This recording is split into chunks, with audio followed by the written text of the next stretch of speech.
Hello, my name is Jacob, and today I will be showing you guys how to wire in a normal two-position switch. So the first tool that you will absolutely need will be a utility knife. You can use this to do a lot of the tasks that some of these other tools will replace, but you need this for sure just for trimming the wire and cutting the sheathing back. And then you're gonna want a number 2 Phillips head and then a 3/16 inch flat blade screwdriver. Phillips head for the terminal screws and the flat head just for the cover bolts. Then you're going to want a set of needle nose. Any needle nose will work. They just have to be able to reach back in there and then twist the wires just to make a loop so you can terminate them. And then you're going to want a set of lineman's pliers. These are good because they have a lot of leverage and they work good for cutting the whole Romex. And then this last pair of wire strippers is pretty optional. You don't need them because you can just use your utility knife and strip around the wire. But these are good for 18 down to or up to 10 gauge wire, so they're pretty handy to have. So this is going to be a pretty simple install because we already have the wires run to and from the switch. This piece of Romex is coming from the breaker box up and around down to here, and this one's already going up and over to the string of lights.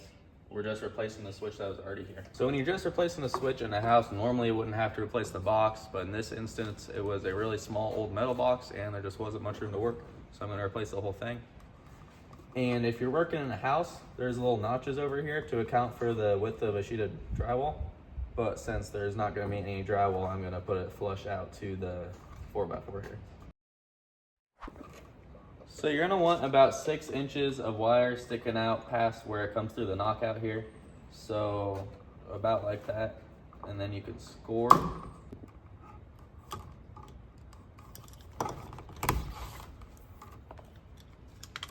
And you can just pull this paper out of the way.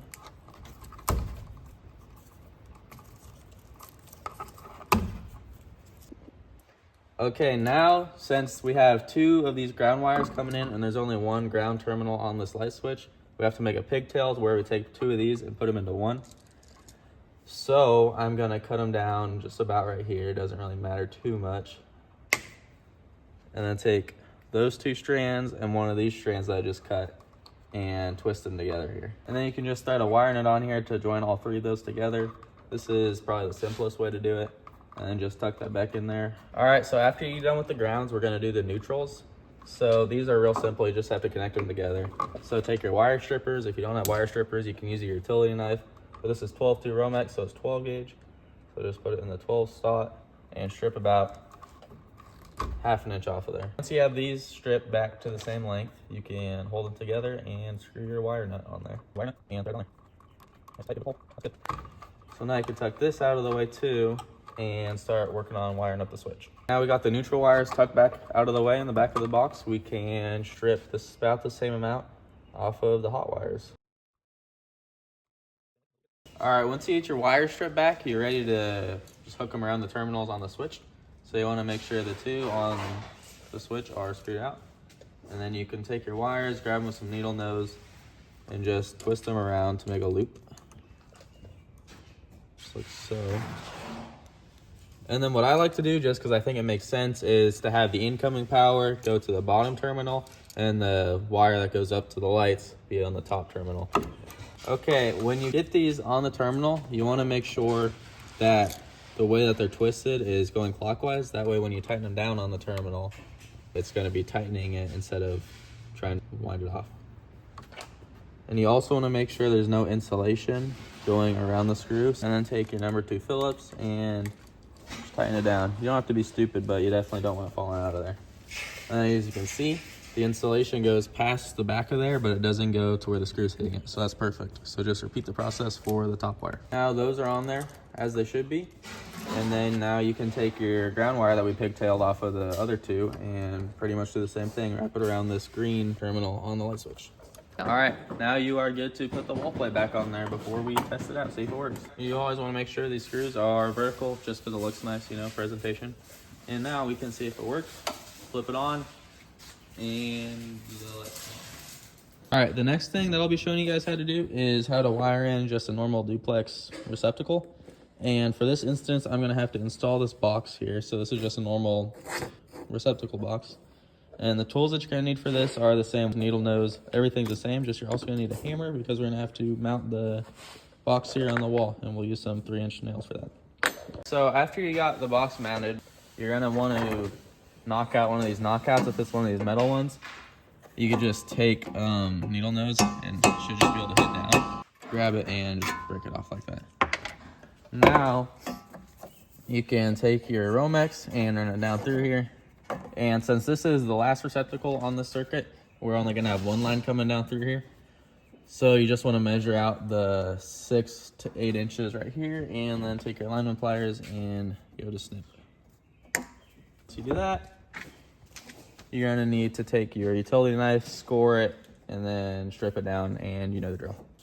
All right, for this style box, after you get these wires stripped off like that, you're gonna want to put this cover plate piece on here. And I already had that screw installed, so then you're just gonna want to run this screw in right here. So all right, next you got to take your 2 insulated wires and strip down about 1/2 to 3/4 of an inch like we did before. Just do that like so.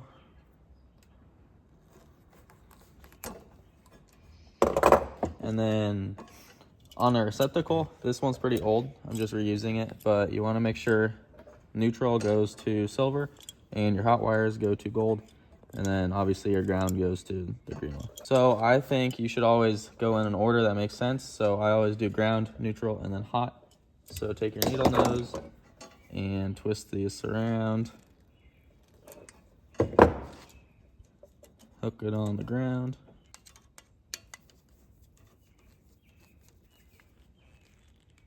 And crank it down. And then take your hot, neutral wire and hot wire, put them on the right sides. You can twist those around too.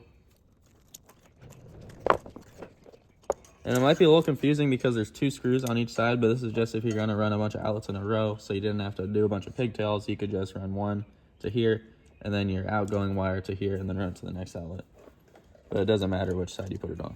So once you got that wrapped around there, tighten it down. And then repeat the process for your hot side.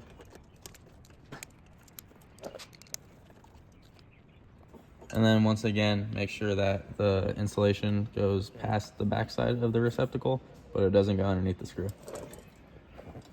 And then now you can just take this excess wire, fold it up inside of the box, and then screw the receptacle down into the box. All right, after you got that all tightened down, you can just take your cover plate and slap it on there, put the screw in the middle, like so. And then once you get done with that, things to check for is, once again, make sure the screw and the cover plate's nice and vertical so it looks nice. You want to make sure the insulation goes down at least 1/4 of an inch past the opening breakout in the box. And then if this was actually going to be a permanent outlet, you want to make sure you have a staple holding the Romex to a stud within 6 inches of the box. All right, so now you should be able to wire in a normal duplex receptacle and also a pretty simple 2-way switch. That's about all there is to it. Just make sure you do everything up to code and be safe.